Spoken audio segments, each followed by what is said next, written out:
Oui, allô? Ouais. Non, j'étais en train d'expliquer. Faut pas confondre les choses. Non. Là-bas, la présentation de vœux, ça n'a rien à voir avec la présentation de politique générale. C'est deux choses. C'est différent. Non. Ouais. Non, la présentation des vœux, ce sont les forces vives de la nation qui présentent les vœux au président de la République. Ça n'a rien à voir avec ça n'a rien à voir avec avec la présentation de politique générale. Voilà. Présentation de vœux, ça se passe au palais. Donc, ils présentent les vœux au président. Voilà, ça c'est une étape. Maintenant, l'autre étape, c'est quand le Premier ministre se présente au Parlement. Bon, le Premier ministre, avant, maintenant là, c'est le vice-président du gouvernement. Se présente au palais. Normalement, je ne sais pas comment ça va se faire. Normalement, c'est lui qui est le patron, c'est le président de la République qui est en même temps Premier ministre. Mais là, comme il va déléguer les pouvoirs au vice-président du gouvernement, c'est lui qui va aller présenter le discours de la politique générale. Alors, le discours de la politique générale fait le résumé de tout ce qui est prévu. Du moins, c'est à court, moyen et long terme. C'est-à-dire que ce qui va exécuter dans un an, ce qu'on va exécuter dans 2, 3, 4 ans, ce qu'on va exécuter dans 7 ans, et puis ce qu'on va initier pour terminer après. C'est le discours de présentation des politiques générales que chaque observateur averti de la politique doit enregistrer. Il faut prendre le bic pour écrire. Parce que quand vous écrivez, à partir de la présentation de la politique générale, vous avez les outils d'appréciation. En ce moment, tu peux savoir si tel ministre fait, parce que sur le Premier ministre, c'est le chef de, bon, enfin, bref, le vice-président du gouvernement qui va présenter de façon globale et générale la vision du président de la République.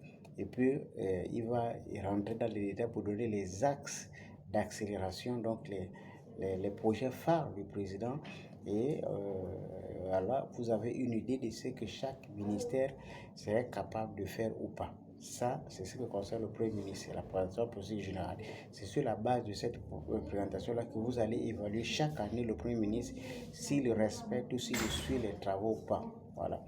Maintenant, puisque le président l'a annoncé, ça veut dire que chaque ministre aura l'obligation de présenter au peuple gabonais ce qu'il est capable de faire en 100 jours. Donc, la période d'observation que le président a fixée en 100 jours.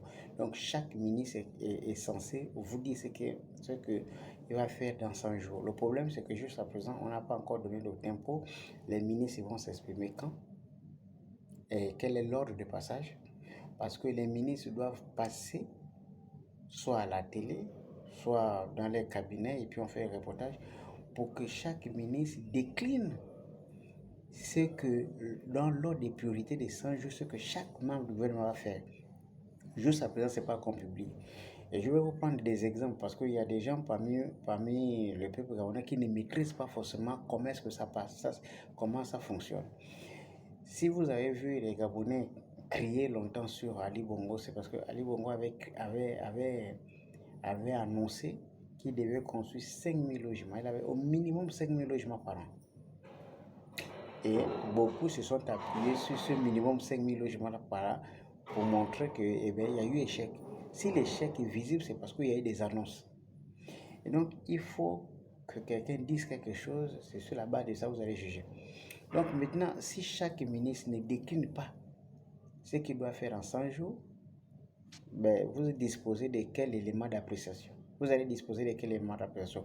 Comment est-ce que vous allez juger si tel ministre a fait les résultats ou pas? C'est pour cette raison que quand on change un ministre, on ne vous explique pas pourquoi on a changé le ministre. Pourquoi on a changé le ministre d'enseignement supérieur, ce monsieur de Louis-Vindo? Pour quelle raison? C'est un docteur. Est-ce que vous savez pourquoi? Non. Est-ce que vous savez pourquoi Ngondji est parti? Est-ce que c'est pour insuffisance des résultats? Non. Pourquoi? Parce qu'il n'y avait pas des éléments d'appréciation. Qu'est-ce qui a été confié au monsieur? Qu'est-ce qu'il était censé faire et qu'il n'a pas fait? Donc, il n'y a pas des éléments d'appréciation. C'est ça là qui bloque. Maintenant, puisque le président a donné le tempo, il a dit chaque ministre doit présenter une feuille de route de 100 jours. Eh bien, c'est la feuille de route là qu'il faut entendre. Il faut entendre que chaque ministre décline. Et pour apporter une précision, Le paiement des vacations, c'est Conseil d'éducation nationale, ça ne fait pas partie de la feuille de route. Hein. Paiement des vacations, ce n'est pas une feuille de route. La feuille de route, c'est ce que le ministre est censé faire, c'est 100 jours.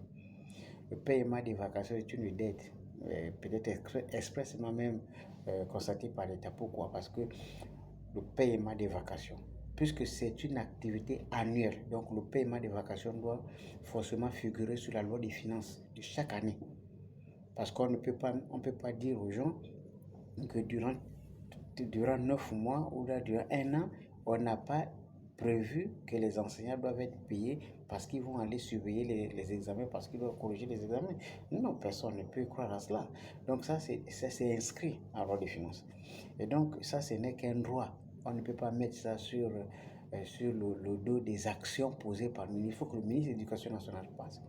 Et dans son nom de priorité des 100 jours, on va évaluer pour savoir pourquoi elle a été maintenue et pour quelles raisons. Si c'est pour la compétence, pour les 100 jours vont nous permettre d'évaluer le ministre de l'Éducation nationale parce qu'il y a beaucoup des enseignants qui sont sans poste budgétaire, il y a beaucoup d'écoles qui manquent d'enseignants. Nous, on veut savoir, dans l'ordre des priorités des 100 jours, qu'est-ce que la ministre nous réserve. Maintenant, ensuite, la communication, parce que la plupart des journalistes des chaînes privées là, sont dans une pauvreté extrême. On veut savoir quel est le baromètre de rapidité que le ministre de la Communication va dévoiler dans les 100 jours. C'est ça.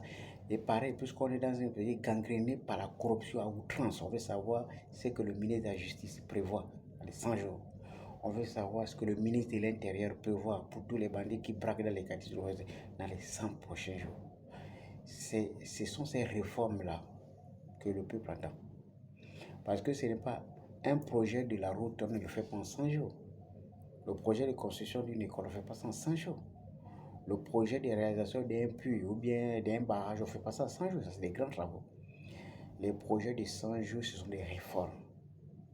Application des textes qui existent.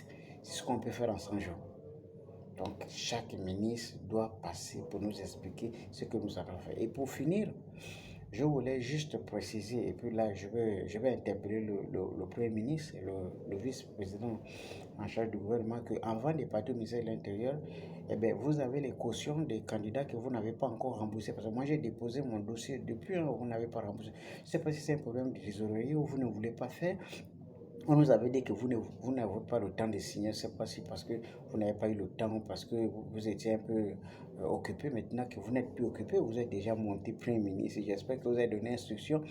Vous avez donné instruction au ministre qui vous a remplacé de valider rapidement l'histoire des cautions. Vous devez, c'est l'argent que vous devez aux gens, ce n'est pas votre argent, c'est l'argent que les gens ont déposé chez vous. Donc rendez ça rapidement. Il y a des gens qui vous avez même refusé de passer pour les élections, vous gardez l'argent pour rien. Ça, c'est une façon d'embêter les autres. Donc réglez ça rapidement. Hein? Ok, d'accord. Donc voilà, c'est un peu ça. Et puis aussi, il faut retenir, ça c'est très important, il faut ce baromètre-là pour permettre au peuple de juger sur la base de quelque chose. Ce n'est pas pour venir créer dans les réseaux sociaux, tel ministre ne travaille pas, tel ministre, alors que vous n'avez pas des outils d'appréciation. Voilà, exigez à ce que chaque ministre puisse vous dévoiler ses actions de 100 jours. Vous allez voir ce que vous allez voir. D'accord. Après, vous allez venir me dire si ça marche. Parce que comme ça fonctionne. Hein. Comme ça fonctionne. Si vous ne me croyez pas, vous pouvez demander au chef de l'État. Il va vous dire que c'est exactement ce qu'il a dit. Parce que ce n'est pas moi. C'est le chef de l'État qui a dit chaque ministre a 100 jours pour prouver sa compétence. Mais le problème, c'est que pour prouver la compétence, c'est pour avoir des éléments d'appréciation. Il faut qu'on sache quelles sont les actions que le ministre est censé poser dans 100 jours. Et clic, clac, clic, clac, clic, clac, clic, clac, le temps est en train de passer.